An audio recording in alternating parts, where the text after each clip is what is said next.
Terima kasih Bapak Surgawi, kami bersyukur pagi hari ini buat anugerah. Kembali kami boleh bersekutu bersama-sama. Terima kasih ketika kami ada di hadirat-Mu. Oh, Engkau sudah menyegarkan kami. Oh, Engkau terus membaharui hati kami. Sehingga kami dapat memandang Engkau dengan jelas. Karena berbahagialah orang yang suci hatinya. Karena mereka akan melihat Tuhan. Engkaulah yang menyucikan hati kami. Ketika kami datang di hadirat dengan segala kerinduan. Engkau yang mengetahui keadaan hati. Dan firman-Mu ya dan amin. Setiap kali kami datang kepada-Mu. Kami datang bukan dengan kebenaran kami.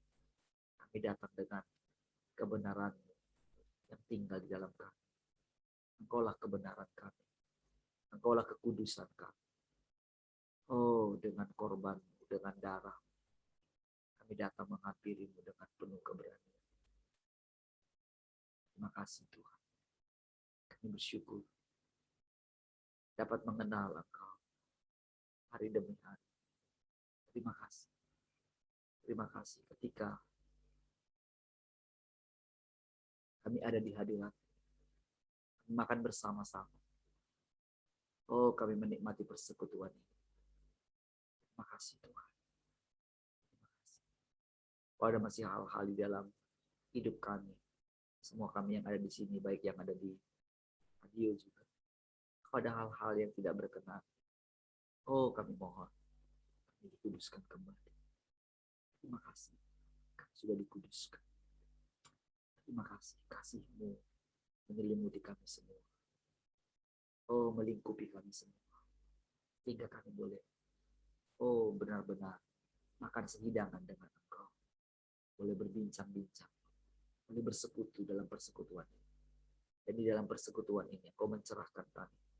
Engkau menghidupkan kami. Oh, terima kasih. Terima kasih, terima kasih. Kami bersyukur. Terima kasih untuk, oh, perjamuan makan setiap hari. Kami bersyukur. Pujilah Engkau Tuhan. Tetap selama-lamanya. Mari kita semua yang mengasihi Tuhan sama-sama katakan. Amin.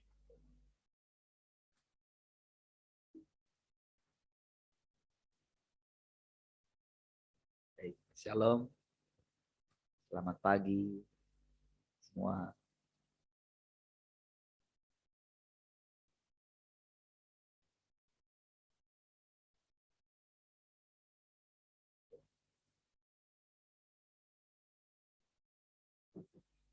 Baik, puji Tuhan.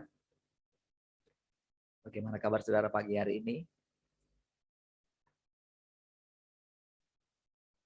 Siapa yang di radio ini? Oh, di radio ada 4 ya. Ada Eni di radio ternyata. Ada Pak Nanser, ada Pak Alexa, nanti paling satu lagi Pak Lugu ya. Suaranya kecil, Pak. Suara kecil. Oke, shalom. Sekarang yang lain gimana? Suaranya sudah oke kah?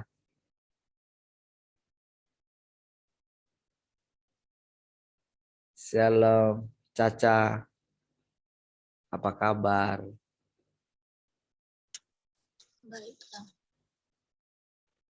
Sehat? Nggak kedengaran suaramu. sehat Bang. Oke. Salam semua yang lain. Pak Yabes, Bu Arta, Pak Twin, Mak Tian, Mak Nael, Tulang Glory, Pak Janu, keluarga Jose, keluarga Michelle. Oke. Haleluya. Pak Nanser, salam. Mak Alexa, salam. Eni, salam. Oke. Baik. Puji Tuhan. Ada yang mau cerita?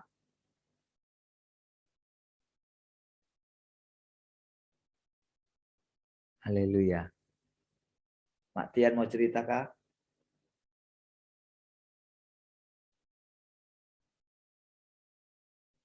Bu Rahel mau cerita kah?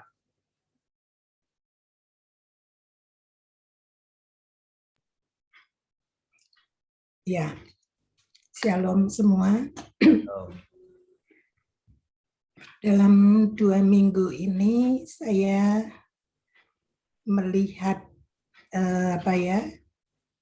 kalau sampai di hari ini itu melihat ada orang yang betul-betul kondisinya seperti di Roma 1 ayat 18 sampai 32 itu, yang tidak mengakui Allah yang sampai akhirnya sama Tuhan seperti didorong untuk masuk ke situ sampai parah gitu. Ada satu anak perempuan yang telepon gitu ya. Saya enggak kenal, enggak pernah ketemu. Waktu saya tanya dapat nomor telepon saya dari siapa, dia gitu. Terus pikiran saya gini, ya udah dia lagi kalut jadi dia enggak bisa mengingat siapa yang kasih tahu dia gitu. Akhirnya saya bimbing, dia bilang dia dalam keadaan sangat kacau ya, sampai pokoknya dia pengen mati saja gitu. Terus saya tanya, masalahnya kenapa gitu. Ibu, saya hamil, sudah bulan ke-5 gitu. Jalan 5 gitu. Terus akhirnya dia cerita bahwa di hari yang kesekian ya, jadi waktu pertama dia enggak bisa ngomong apa-apa. Jadi saya cuma yuk datang sama Tuhan, kamu bilang kamu menyesal, kamu bilang bahwa kamu sadar bahwa ini salah gitu. Jadi bilang sama Tuhan, minta ampun dan pasti diampuni dan itu yang Tuhan kehendaki gitu. Terus akhirnya dia cerita bahwa dia itu punya teman dekatnya dia yang katanya orang kaya tapi di sekolah tuh dia bodoh gitu loh. Jadi si A ini, anak perempuan ini tuh jadi kayak ngajarin dia terus selama dari SMP gitu. Dari SMP mereka bersahabat, terus si ini temannya A ini ngomong sama orang tuanya bahwa A ini punya mama, papanya sudah nggak ada, terus jadi dibiayai sekolahnya itu dari SMP, dibiayai sama keluarga sahabatnya ini gitu. Setelah pokoknya dia dibiayai terus, waktu SMA masih sama-sama. Begitu kuliah, yang sahabatnya ini dikuliahkan di luar negeri, dia tetap di Indonesia. Dia tuh bisa sembunyikan semua, enggak cerita di kota apa dia tinggal. Terus bahkan barusan ini ya, tadi saya pikir apakah nama yang dia berikan itu nama aslinya dia atau nama yang samaran gitu. Pak, pokoknya kesimpulannya kayak gini ya, saya dampingi tiap hari itu bisa telepon pernah lebih dari 5 kali gitu, saking paniknya, sampai ketakutannya atau apa gitu. Saya bilang kan mami kamu harus tahu gitu. Dia bilang nggak bisa. Terus saya bilang kalau kamu bisa cerita sama saya yang orang lain sama sekali yang tidak kamu kenal, bagaimana tidak kamu cerita sama mami kamu? Karena dia bisa covering kamu, bisa dampingi kamu. Kamu enggak pernah mau kasih tahu kamu tinggal di mana atau apa. Kayaknya ini bohong gitu loh. Saya bilang, kita video call. Dia video call, saya bilang, saya lihat perut kamu. Dia kasih lihat perutnya besar. Terus saya bilang gini, kamu tuh, saya bilang ini, Tuhan kan menghendaki kita bersukacita senantiasa, bukan murung kayak gini, kusut. Mukanya itu layu gitu. Jadi enggak ada cahayaan sama sekali gitu. Jadi lesu kayak gitu. Terus saya lihat kan dia di kos itu berantakan semuanya, itu tempat tidurnya mungkin sudah sebulan atau 2 bulan enggak diganti spraynya gitu. Terus dia bilang kalau di akhirnya ya hari Senin itu baru dia cerita bahwa dia tuh sudah berkali-kali bunuh diri enggak mati. Dia berkali-kali menggugurkan kandungannya tidak gugur gitu.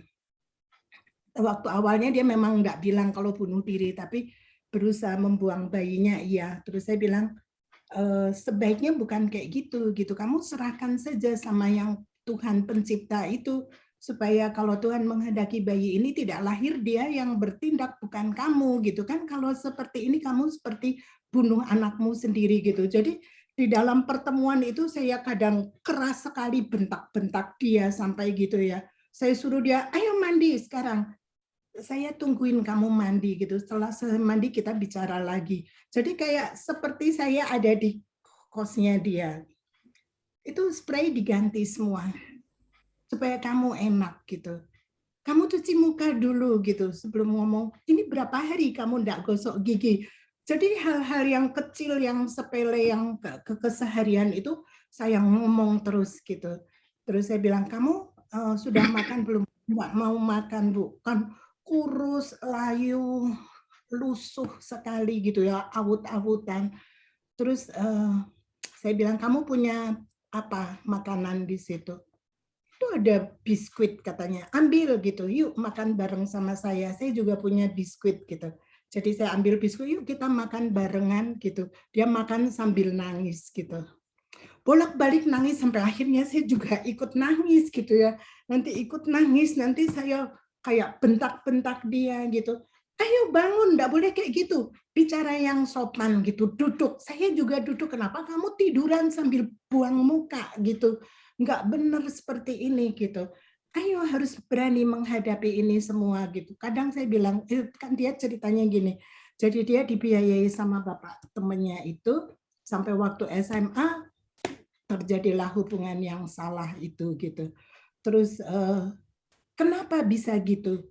Ya saya merasa hutang gitu, hutang budi. Tiba-tiba saya itu bilang, oh gitu ya, jadi hutang budi dibayar pakai body gitu. Terus dia kaget gitu ya ngelihat saya gitu di wajah itu. Saya baru lihat bahwa ternyata dia masih bisa disentuh. Ternyata dia masih mau mencari apa katakan jalan keluar gitu. Jadi saya semangat lagi gitu ya. Sorry ya, itu memang itu seperti itu. Jadi salah. Makanya jangan merasa hutang gitu. Kalau hutang, kamu berada di bawah yang menghutangi kamu. Jadi budaknya dia. Jadi harus ngikutin apa yang dia pengen. Iya Bu gitu. Jadi ini kan nggak berurutan ya, tapi yang muncul perkataan saya apa atau apa itu saya ucapkan begitu sampai saya tuntun, ayo mandi. Dia mandi betulan gitu. Saya tungguin di video itu sambil saya tanya, Tuhan saya harus bagaimana gitu ya. Terus pokoknya ya hanya dampingi saja gitu, ndak suruh apa-apa gitu ya. Nah di kelas Zoom di Zoom saya tuh saya sharingkan ini seminggu yang lalu gitu ya, hari Senin Rebu itu. Kalau orang ini, anak ini datang kepada Anda gitu ya, apa yang akan kalian lakukan gitu. Satu-satu menjawab persis sama dengan yang dulu saya lakukan. Jadi tunjukin bahwa kamu salah. Tunjukin bahwa apa ya namanya, harus begini, nggak boleh bunuh bayinya atau apa. Kalau yang bilang tidak bunuh bayinya, saya memang ngomong ya. Tapi untuk yang lain enggak, saya cuma nuntun dia untuk minta ampun, terus mengampuni si bapak itu, mengampuni diri sendiri gitu loh. Jadi berserah kepada Tuhan untuk bisa dituntun Tuhan. Terus ada di antara teman-teman itu bilang, nggak bisa Ibu hanya dengar dari satu pihak. Ibu juga harus dengar dari bapak itu. Kenapa bisa kejadian gitu gitu. Saya diam, saya dengerin semua gitu. Di hati saya muncul gini, dulu saya pernah menghadapi anak yang seperti ini, tapi bukan dengan suami orang ya, dengan pemuda gitu. Saya bikin strategi kayak gitu. Kamu harus pindah dari kota ini karena ini kota kecil dan kamu apa ya katakan kayak dia tuh dikenal banyak orang gitu. Jadi kamu mesti pergi itu untuk baby kamu. Kalau kamu mendengar komentar macam-macam nanti kamu stres dan babynya ikut stres gitu. Dia nurut, dia tidak menikah waktu itu ya. Saya datengin gitu. Saya tungguin dia sampai 10 hari gitu. Yang dulu ya, saya bilang itu anak lakinya datang. Terus saya cerita karena anak perempuan ini sudah pernah melahirkan bayi, sudah pernah menikah secara resmi, diberkati di gereja, punya anak, terus dia dipecat sama mertuanya gitu. Jadi diusir. Dia kabur merantau, terus ketemu itu ya, terus dia cerita gitu bahwa penderitaannya tuh seperti ini. Waktu dia cerita, saya tuh kayak pengen peluk banget ini anak yang dulu ya. Tiba-tiba di hati bilang, dia itu liar gitu. Kaget saya, loh. Terus saya bilang sebentar gini, kamu ini gimana cara apakah kamu kalau pakai pakaian tuh suka yang ketat-ketat, yang mini, yang terbuka-buka? Kok ibu tahu katanya gitu. Dari dia mewek-mewek gitu cerita, tiba-tiba dia beralih sambil geli gitu. Kok ibu tahu? Itu kan dulu Bu, sekarang mah enggak. Memang enggak sekarang kalau berpakaian cukup rapi gitu. Terus tapi itu strateginya tuh saya bilang, Tuhan bilang kalau yang diceraikan itu firman-Nya yang tertulis itu ya, enggak boleh kawin dengan laki-laki lain. Karena waktu kawin dengan laki-laki lain itu di hadapan Tuhan bukan pernikahan tapi persinahan gitu. Jadi itu saya pegang kukuh sesuai dengan pengajaran di RTM juga. Saya konseling sama Pak Andreas tetap kuatkan demikian. Jadi saya datang ke sana tuh dengan satu pesan yang kuat sekali. Pokoknya kamu tidak boleh menikah. Aduh, dia nurut. Cowoknya juga datang, terus mereka sepakat gitu. Terus bikin strategi itulah, dia pergi dari kotanya dia tinggal, dia ditampung sama kakak perempuannya si anak laki itu gitu. Nah di sana di kota di mana dia ditampung, stres karena tuan rumahnya berantem terus, jadi dia tambah kacau gitu.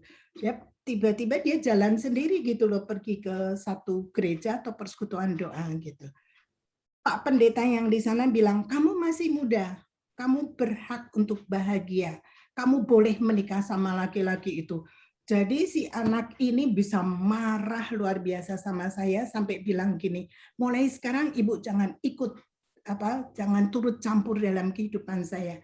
Biar saya ambil keputusan saya sendiri. Wih, kagetnya bukan main.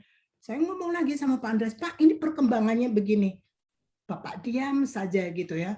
Nah, sekian tahun kemudian setelah dia lahir, bayinya lahir terus baru bikin pernikahan gitu. Di dalam pernikahan itu dia minta saya hadir.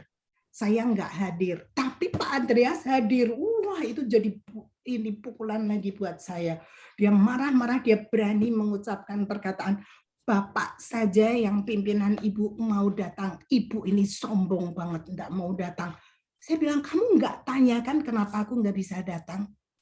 Nggak bisanya datang, padahal pengen datang karena katakan itu salah satu dari anak saya gitu kan. Pengen sekali datang gitu ya, sudahlah diampunin bagaimana gitu kan, itu pilihannya dia. Saya tidak bisa menyetujui itu, tapi saya tidak bisa tidak mengasihi dia gitu. Tapi saya nggak bisa pergi karena nggak punya dana untuk terbang ke sana gitu. Wah, itu saya kesakitan juga nih loh Tuhan. Kayak gini gitu, melakukan firman-Mu, menyampaikan firman-Mu, akibatnya begini gitu. Itu bertahun-tahun dia marah sama saya, terus seperti bersaing. Kalau saya bikin apa, dia harus bikin lebih dari yang saya bisa bikin gitu. Ya udah saya diem saja. Saya ingat itu gitu loh. Terus waktu teman-teman bilang, mesti ibu ini temui si bapaknya itu, mesti dengar dari dia, nggak bisa sepihak gitu. Ya udah, tapi terus saya ceritakan bagaimana Tuhan menuntun saya.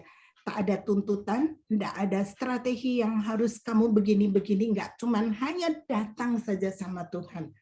Terserah Tuhan mau ngomong apa. Hari ini lakukan itu. Misalkan kayak ganti spraynya, itu Tuhan yang suruh kamu ganti spray. Waktu diganti enak kan kamu baring gitu. Punya enggak spray yang lain? Ada Bu, katanya. Dia marah tapi dia lakukan gitu. Dia enggak suka tapi dia kerjakan semua. Suruh makan, suruh minum. Punya enggak susu? Punya Bu, tapi mungkin sudah kadaluarsa. Pergi keluar beli. Atau kalau kamu nggak mau keluar online kan bisa, kamu anak muda jauh lebih canggih daripada saya gitu. Saya yang tua aja bisa belanja online gitu. Itu kata-kata itu kalau saya pikir lagi ya kayaknya galak banget gitu ya. Tapinya kok dia bisa mau gitu loh dan terus saja gitu. Nah terakhirnya itu waktu hari Jumat, jadi Jumat minggu kemarin, saya bilang sampai kapan kamu sembunyi seperti ini gitu. Apa enaknya gitu. Terus bagaimana perasaanmu? Itu dia bilang kalau malam bangun siang pokoknya tertidur itu sampai dia itu hari Jumat ya. Akhirnya dia mau temuin mamahnya. Terus Sabtu pagi kami video call Sabtu pagi karena malam kan kita saya nggak ikut Zoom ya Jumat kemarin ya. Lupa saya kayaknya itu gitu loh karena ketegangan yang bersama anak itu gitu loh. Saya lupa saya ikut Zoom atau enggak gitu. Kalau enggak Jumat malam ya Sabtu pagi anak itu telepon, dia bilang dia sudah ngomong sama mamahnya. Terus saya tanya, terus apa reaksi mami kamu? Mami cuma nangis, saya dengar suara tangisnya, jadi saya cuma minta ampun. Saya bilang puji Tuhan, itu anugerah, tahu enggak? Saya bilang gitu. Jadi seperti itu yang benar gitu. Terus boleh enggak Bu? Kan kita ngomong bertiga gitu. Itu suaranya udah mulai ceria ya. Jadilah kami bertiga video call gitu. Saya tetap tidak tahu sampai dengan hari ini itu ibunya tinggal di mana, si anak ini tinggal di mana, enggak tahu. Hari Senin baru Jumat itu dia kabarin ibunya, terus hari Senin mereka ketemu, terus anak itu dibawa pindah dari kosnya ini. Hari kemarin Selasa itu dia enggak telepon sama sekali. Tapi di hati saya gini, kalau dia sudah lega pasti kayak gini. Kalau masih pusing dia akan cari terus gitu kan. Berarti kayak apa? Tapi saya melihat bagaimana Tuhan mengerjakan anak ini ya. Memang katakan dia sudah merasa mengakui saya rusak sekali Bu. Saya kotor sekali gitu. Saya nggak ngerti harus bagaimana atau apapun dia sudah nggak pengen mati tapi tidak bisa mati gitu. Terus dia bilang, tapi saya juga takut mati gitu. Lah terus mau gimana? Pernah saya bilang gini, kamu mau mati? Coba di situ kamu punya pisau enggak atau punya apa? Saya lihat bagaimana cara kamu mati. Itu saya kaget sendiri loh kok ngomong gini. Enggak Bu, enggak mau lagi gitu karena percuma gitu. Dia sudah usahakan mau mati tapi tidak mati gitu. Yang paling mengejutkan tapi sekaligus bikin saya mengerti kenapa anak ini tidak kasih tahu di mana dia ada, kuliah di mana atau apa itu. Ternyata ini sudah katakan kayak sampai ada di hati saya tuh waktu anak itu ngomong tuh kayak Tuhan bilang, you see gitu, kamu lihat. Jadi saya tuh pernah nanya gitu loh. Nah, itu bagaimana caranya gitu kamu? Dia cerita bahwa ternyata bapak itu adalah pengkhotbah. Maminya dia punya persekutuan doa di rumahnya. Jadi betapa beratnya penderitaan yang dia alami untuk ngaku sama maminya. Dia tahu maminya dekat dengan Tuhan gitu kan. Terus pokoknya terus ini yang bapaknya ini tuh bikin kayak strategi ya, kalau ketemu minimal 1 bulan 1 kali paling tidak. Tapi kalau ketemu, misalkan dia di hotel A gitu ya, dia tidak akan balik lagi ke hotel A dan tidak pernah saling datang ke tempat tinggalnya masing-masing. Jadi kalau ketemuan di luar. Jadi teman-teman kosnya tidak ada yang pernah melihat bapak ini. Dan keluarga si bapak itu tidak pernah melihat anak ini datang ke rumahnya. Saya bilang, itu bagaimana bisa kamu kayak gitu? Ya kami enggak tahu Bu, katanya. Bapak ajarin saya kayak gitu. Jadi kalau mau ketemu dan di tempat yang berbeda terus gitu. Dan tidak pernah makan berdua di restoran manapun. Langsung saya keinget cerita yang saya lihat gitu ya, satu keluarga yang begitu akur, kompak, kelihatan ceria, ibunya, bapaknya, anaknya gitu. Tahu-tahu waktu si bapak itu mati, istri mudanya yang dari tempat lain itu datang bawa ketiga anaknya yang paling gede kira-kira umur 10 tahun. Terus waktu ditanya karena nangis terus, dia bilang bahwa saya tuh istrinya dia. Ini foto pemberkatan nikahnya. Ini surat kawinnya.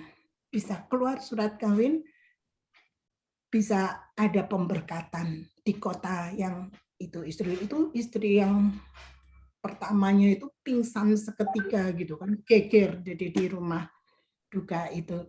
Terus Pak Pendetanya itu bilang bahwa hati-hati gitu. Memang kita bisa sembunyikan semuanya di hadapan manusia, siapapun, bahkan orang terdekat bisa bertahun-tahun sembunyikan. Kalau anak itu umur 10 tahun yang paling gede, berarti kan lebih dari 10 tahun dong terjadi hubungan itu gitu kan.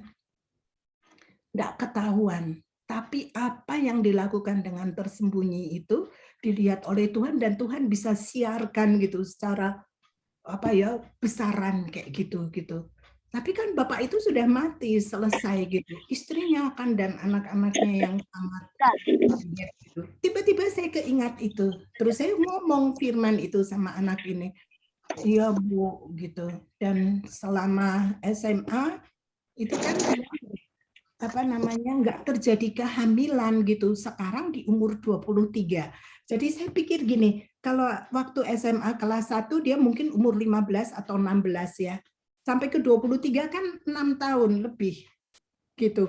Kok bisa gitu loh. Tapi itu ada yang lebih recordnya lebih tinggi lagi, 10 tahun lebih tidak ketahuan gitu. Saya bilang bersyukurlah kamu sekarang gitu. Kamu bisa datang sama Tuhan. Saya ceritakan tentang anak bungsu itu.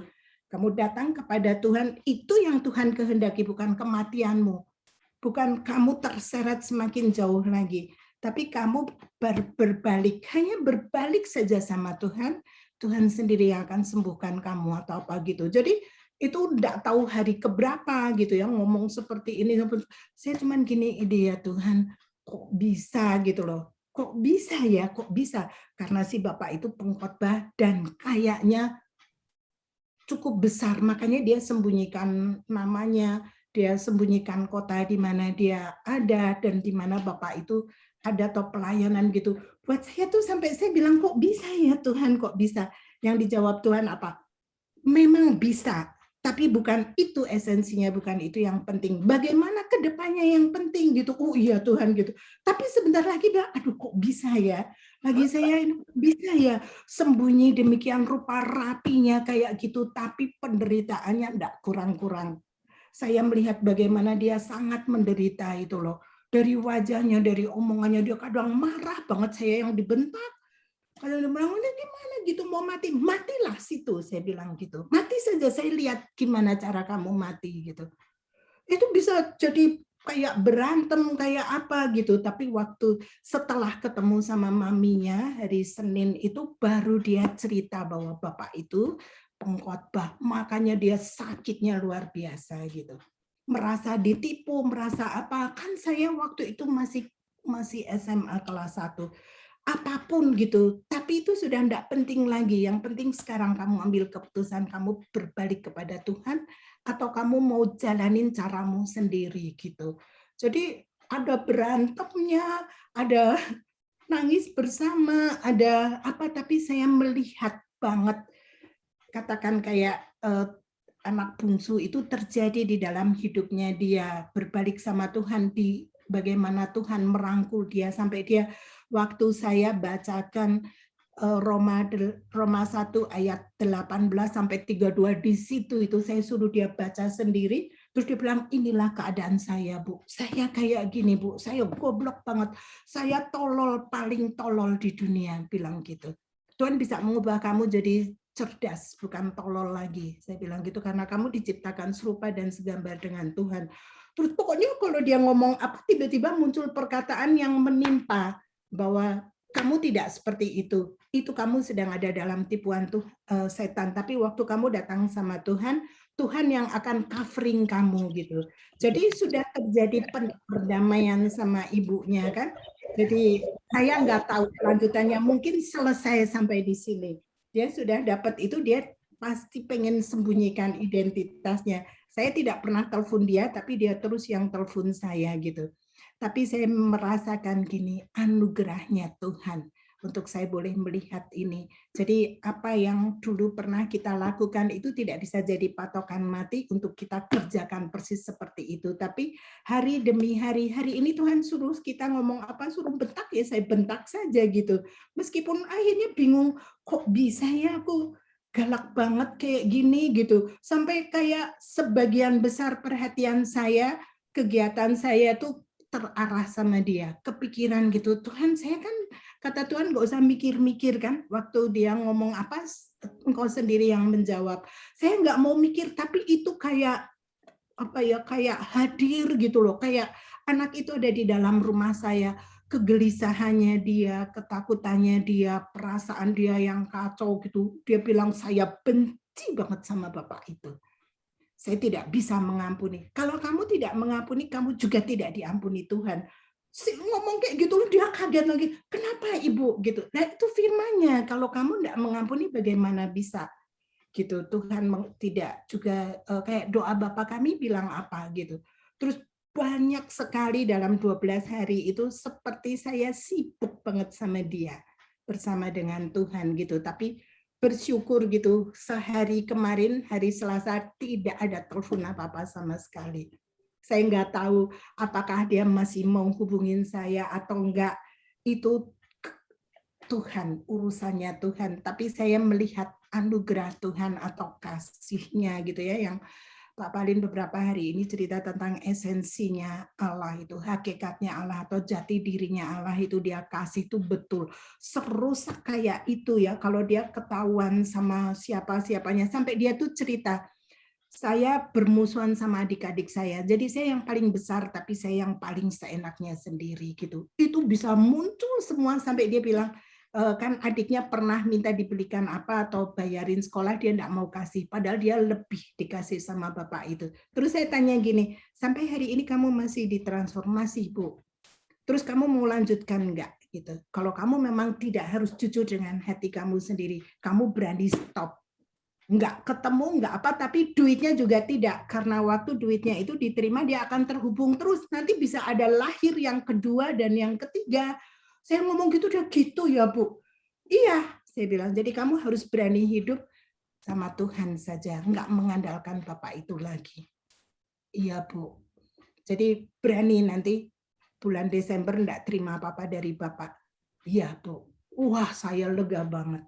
Saya bilang, saya enggak ngarahin, enggak suruh dia begini begitu, tapi Tuhan membawa anak ini untuk masuk ke situ, saya tinggal garis bawahin seperti ini, seperti ini, seperti ini gitu. Semua pujian kemuliaan hanya bagi Tuhan. Saya terbangun tuh dalam keadaan sangat bahagia gitu, bersyukur, iya ya Tuhan. Tidak ada yang sulit bagi Tuhan. Asal mau saja datang, meskipun datang dalam keadaan kotor, dalam keadaan kacau, dalam keadaan berantakan kayak gitu, Tuhan tuh nuntun loh step by step. Saya ada dibawa di dalam situ, tapi bukan saya gitu loh. Jadi kayak Tuhan yang nuntun, saya belajar, dia belajar gitu. Jadi aduh, Bang, ya sudah, say goodbye saja. Kalau dia tidak hubungin saya, berarti dia sudah selesai dengan masalah ini gitu. Dan saya melihat bagaimana Tuhan mengerjakan anak ini. Gitu Pak. Baik, puji Tuhan. Terima kasih buat Maya, ceritanya. Luar biasa. selalu panjang. Tidak apa-apa. Baik, saudara. Di sini kita melihat ya, bahwa sejauh apapun kita telah dibawa oleh Tuhan gitu, ternyata kan kita bisa dibawa ke belakang juga, ya kan? Bisa dibawa menolong orang yang paling hancur kan? Berarti kan kita mesti turun. Tetapi karena kita sudah tahu esensinya, kita tidak lagi dipimpin oleh diri kita sendiri kan? Kita sudah tahu. Sebetulnya dia kan sedang mulai satu perjalanan.